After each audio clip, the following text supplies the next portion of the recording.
Let's see this problem. Point A and B are situated perpendicular to the axis of a small bar magnet at large distance x and 3x from its center on opposite sides of a magnet. तो बच्चों ऐसा बोला जा रहा है कि हमारे पास एक बार मैग्नेट है इस तरीके से, है ना, और इसके परपेंडिकुलर डायरेक्शन में दो पॉइंट हैं, इसके एक्सिस के परपेंडिकुलर यानी कि इक्वेटोरियल पॉइंट्स, है ना, परपेंडिकुलर लाइन पर दो पॉइंट्स हैं।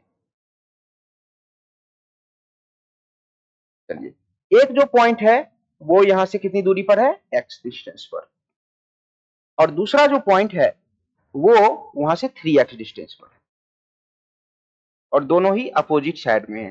ठीक है, चलिए अब एक का नाम A है, दूसरे का नाम B है, ये पॉइंट A है और ये पॉइंट B है। चलिए अब the ratio of magnetic field at B and B will be approximately equal to. बच्चों अगर मैं आपसे बोलूं, ये साउथ है नॉर्थ है, अगर मैं आपसे बोलूं कि पॉइंट ए पर मैग्नेटिक फील्ड कितना होगा, तो आप बोलोगे सबसे पहले तो मैग्नेटिक फील्ड जो होगा वो कौन से डायरेक्शन में होगा, मैग्नेटिक मोमेंट के opposite direction. Magnetic moment south to north, तो यहाँ पे जो मैग्नेटिक फील्ड होगा वो कौन से डायरेक्शन में होगा, ऐसे होगा, है ना। इसको हम बी ए बोल सकते हैं मैग्नेटिक फील्ड, और इसकी वैल्यू कितनी लिखोगे आप लिखोगे म्यू नॉट डिवाइडेड बाय 4 पाई, ठीक है, इसका magnetic moment divided by x cube.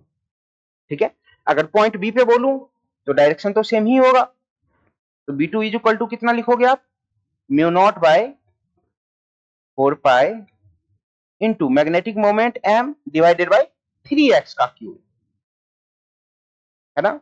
तो यहाँ पे आपको B1 और B2 कैलकुलेट हो चुके हैं। अब दोनों को आप चाहो इसको मैं बी ए लिखा हूं, इसको मैं बी बी कर देता हूं, है ना, let me do it B B. ठीक है, तो अब B A divided by B B calculate कर सकते हो, है ना।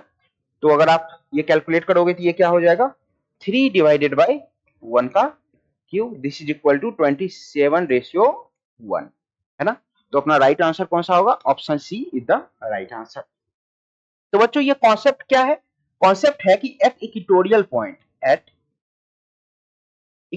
पॉइंट यानी कि एक्सिस के परपेंडिकुलर वाली लाइन पर, एट इक्वेटोरियल पॉइंट पर जो मैग्नेटिक फील्ड होता है ना वो होता है minus mu naught by 4 pi M by R cube. ठीक है,